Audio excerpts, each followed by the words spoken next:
Assalamualaikum warahmatullahi wabarakatuh.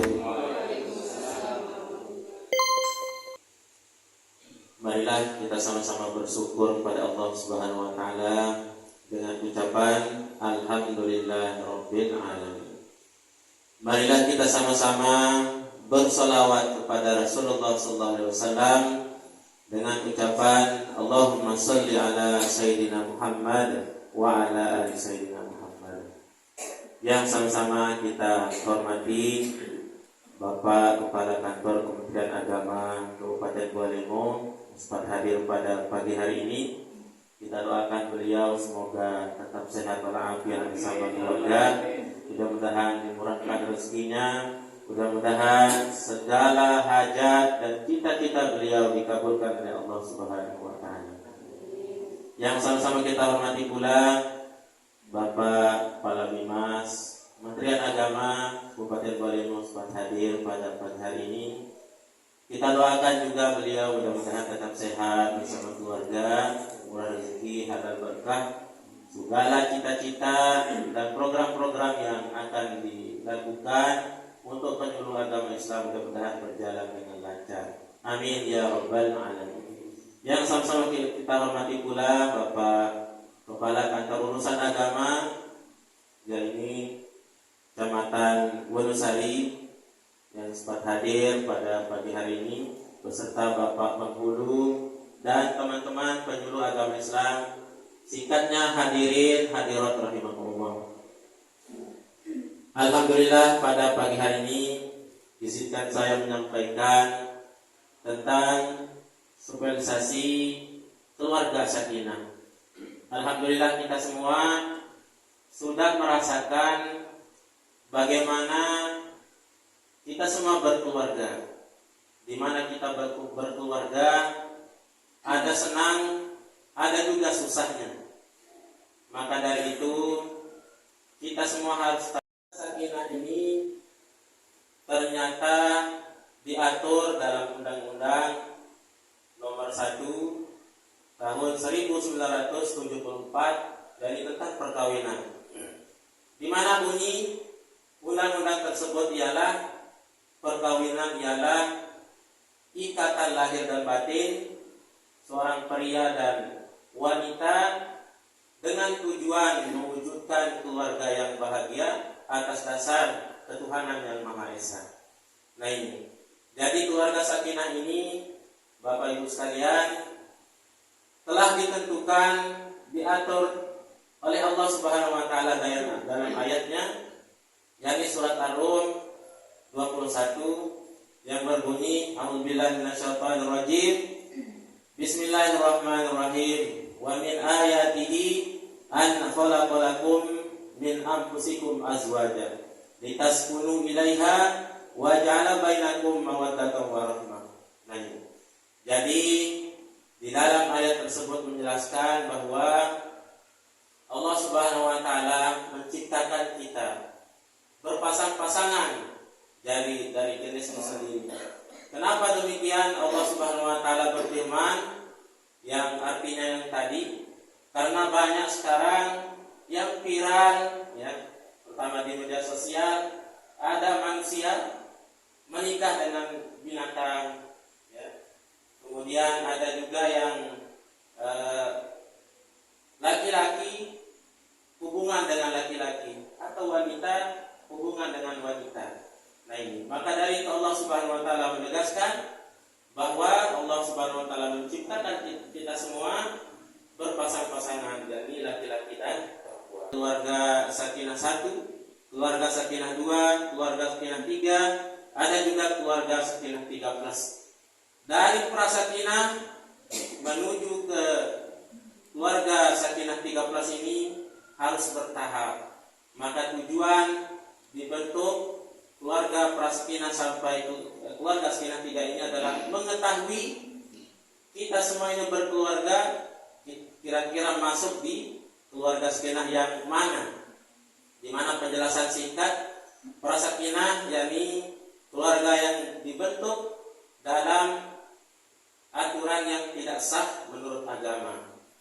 Kemudian sakinah 1 keluarga yang dibentuk dalam aturan agama yang sah, kemudian memenuhi administrasi pemerintah seperti memiliki buku nikah, kemudian dia menjalankan kewajiban-kewajiban yang diperintahkan oleh Allah Subhanahu wa taala seperti sholat, zakat, puasa dan lain sebagainya.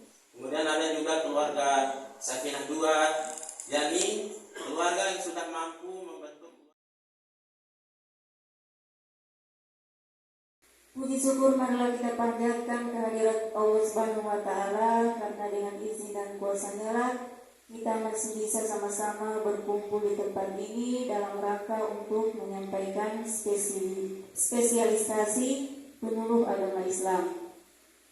Salawat serta salam marilah kita haturkan kepada junjungan kita Nabi besar Muhammad Sallallahu Alaihi Wasallam, yang insya Allah rahmat dan syafaatnya akan sampai kepada kita selaku umatnya yang masih setia menjalankan syariatnya. Amin.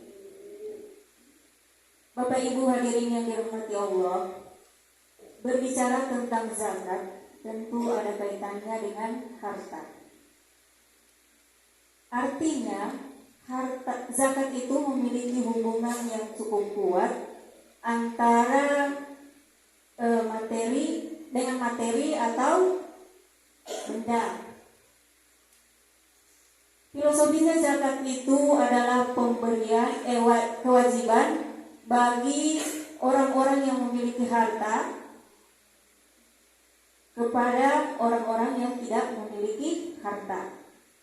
Akan tetapi zakat itu bukan hanya sekedar pemberian saja, tetapi merupakan kewajiban bagi yang memiliki harta, karena di dalam Al-Quran itu kurang lebih sebanyak 27 kali ayat yang mensejajarkan antara kewajiban sholat dan kewajiban zakat.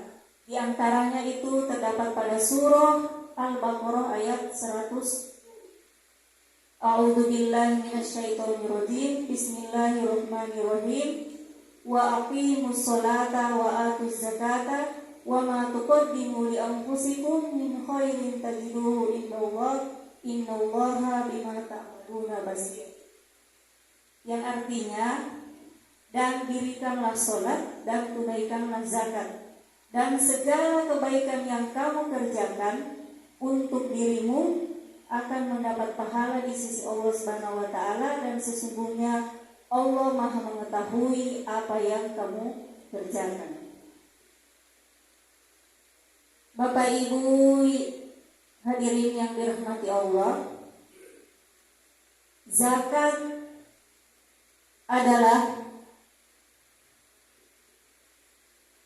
adalah rukun dari rukun-rukun Islam yang mengandung hak dan kewajiban yang mutlak untuk dilaksanakan oleh pemilik harta, agar mengeluarkan zakatnya itu sesuai dengan nisab haul,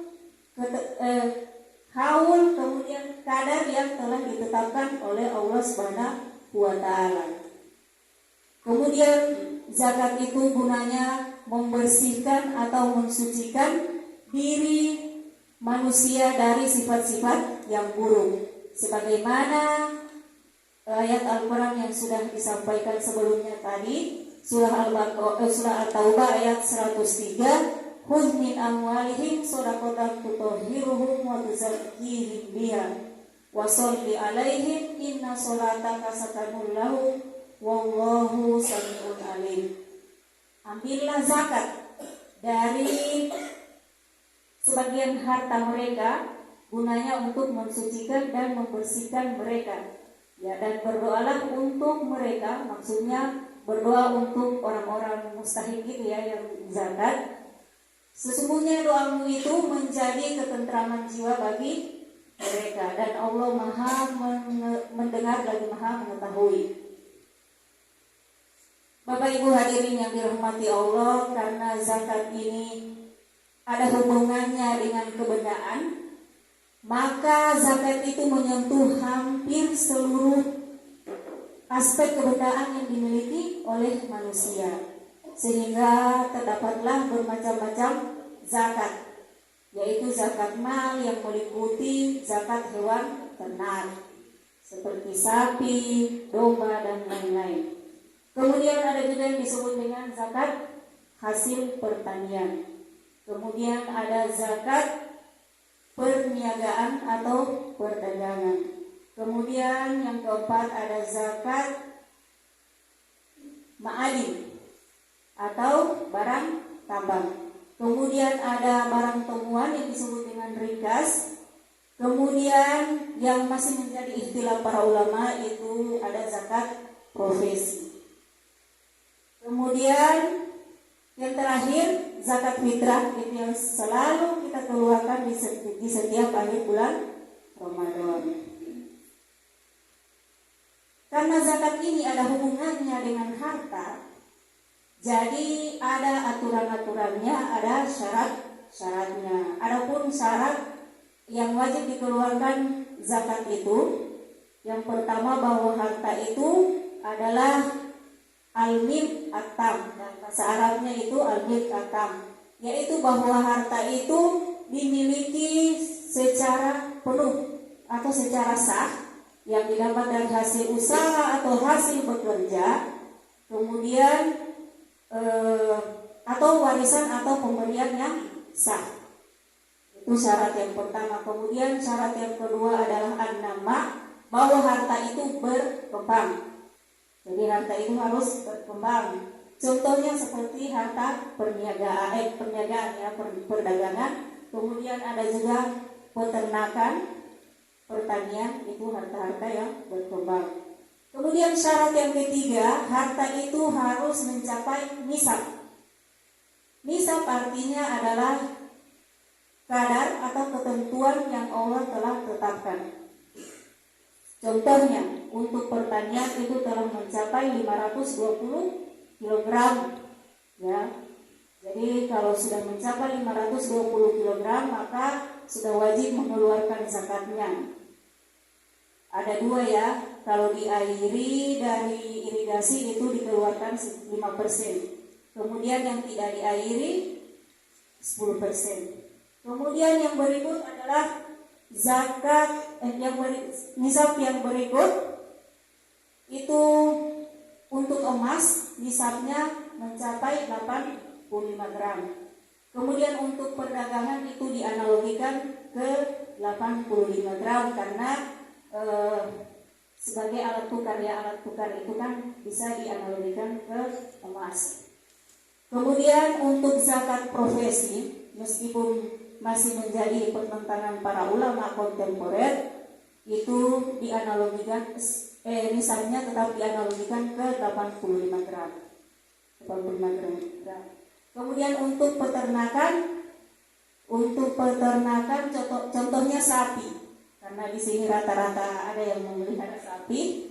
Jadi sapi itu telah mencapai 30 ekor. Kalau sudah 30 ekor maka wajib mengeluarkan zakatnya 1 ekor.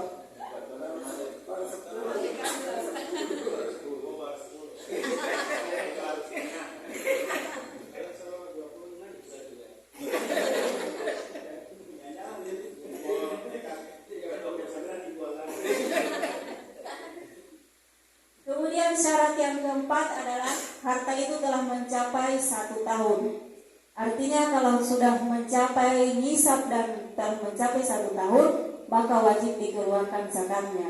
Akan tetapi untuk pertanian itu tidak disyaratkan untuk 1 tahun, tetapi dikeluarkan zakatnya saat panen. Sebagaimana firman Allah Subhanahu wa taala,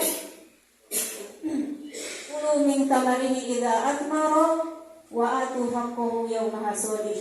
Jadi makanlah dari buah-buahan itu apabila berbuah dan tunaikanlah haknya di hari memetiknya.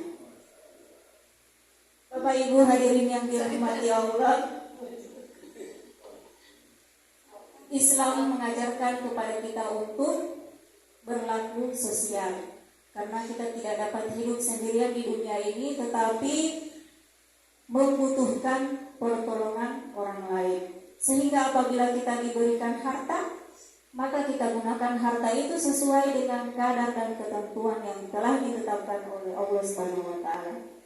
Demikian yang bisa saya sampaikan. Semoga bermanfaat untuk kita semua. Lebih dan kurangnya mohon maaf. Billahi taufiq wal hidayah. Wassalamualaikum warahmatullahi wabarakatuh.